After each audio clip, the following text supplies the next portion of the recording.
గడప గడపకి ఇంటింటికి తిరిగి ఎన్నికల ప్రచారం నిర్వహిస్తున్నటువంటి నేను కానీ మా యొక్క అసెంబ్లీ అభ్యర్థి ఖలీల్ అహ్మద్ గారు కానీ మా యొక్క రూరల్ అసెంబ్లీ అభ్యర్థి ఆదాల ప్రభాకర్ రెడ్డి అన్న గారు కానీ ఒక్కటి గమనించాం. నెల్లూరు జిల్లాలో నెల్లూరులో అభివృద్ధి కొరబడింది.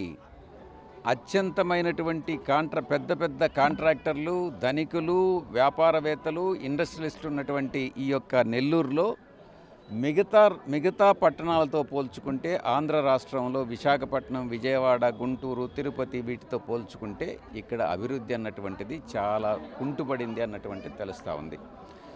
నెల్లూరుని అభివృద్ధి పదంలో నడిపించాలనంటే అది నేను దానికి పనిచేస్తాను. మా యొక్క అభ్యర్థులందరం కూడా నెల్లూరుని అభివృద్ధి పదంలోకి నడిపిస్తాము జగన్మోహన్ రెడ్డి గారి నాయకత్వంలో. రెండవ అంశం చాలా ముఖ్యమైనటువంటి అంశం. అవకాశవాదానికి, వెన్నుపోటు తత్వానికి అలవాటు పడినటువంటి రాజకీయ నాయకులు, తెలుగుదేశం పార్టీలో చేరినటువంటి వాళ్ళు, వేమిరెడ్డి ప్రభాకర్ రెడ్డి గారు కానీ, మిగతా ఆనం రామనారాయణ రెడ్డి గారు కానీ, ఆ తర్వాత కోటంరెడ్డి శ్రీధర్ రెడ్డి గురించి ముఖ్యంగా చెప్పుకోవాలి. కోటంరెడ్డి శ్రీధర్ రెడ్డి ఒక రౌడీ, ఒక ముఠాకోరు, ఒక బ్లాక్మెయిలర్. ఇక కోటంరెడ్డి శ్రీధర్ రెడ్డి కానీ, కోటంరెడ్డి గిరిధర్ రెడ్డి కానీ చేస్తున్నటువంటి హత్యా రాజకీయాలు, భూ కబ్జాలు ఇక మీదట జరగవు. వారికి ఎటువంటి పరిస్థితుల్లో ఇక జరగవు అన్నటువంటిది కంఠాపదంగా చెప్తా ఉన్నా. చట్టానికి అప్పగిస్తాం వాళ్ళిద్దరిని.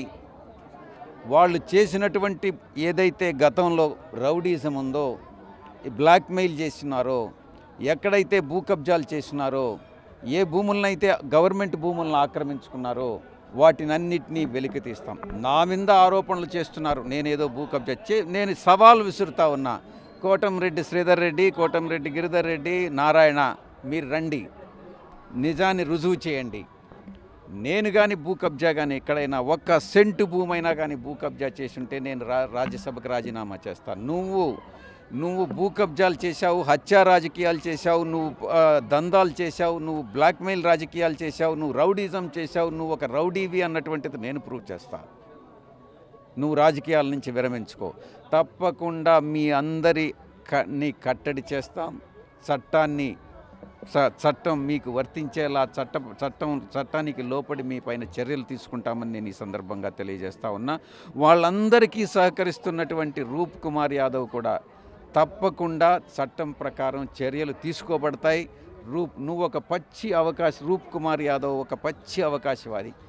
ఎక్కడైతే డబ్బులుంటాయో, ఎక్కడైతే ధనవంతులు ఉంటారో, ఎక్కడైతే తనకు లాభం చేకూరుతుందో వాళ్ళ వెనుక తిరిగేటటువంటి వ్యక్తి రూప్ కుమార్ యాదవ్.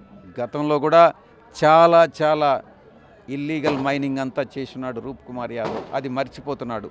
అది మర్చిపోయి ఈరోజు చాలా ఎక్కువగా అతిగా మాట్లాడుతున్నాడు.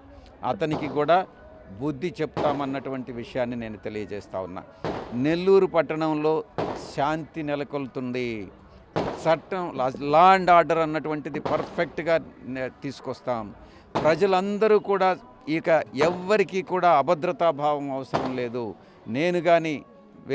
నేను ఆదాల ప్రభాకర్ రెడ్డి అన్న కానీ, ఖలీల్ బాయ్ కానీ ముగ్గురం నెల్లూరు పట్టణ ప్రజలకి భద్రతాభావం కల్పిస్తాం. ఎవరికి ఏ సమస్య ఉన్నా కూడా పరిష్కరిస్తాం. అహర్నిశాలు ప్రజాసేవలో ఉంటామన్నటువంటి విషయాన్ని తెలియజేసుకుంటా ఉన్నా.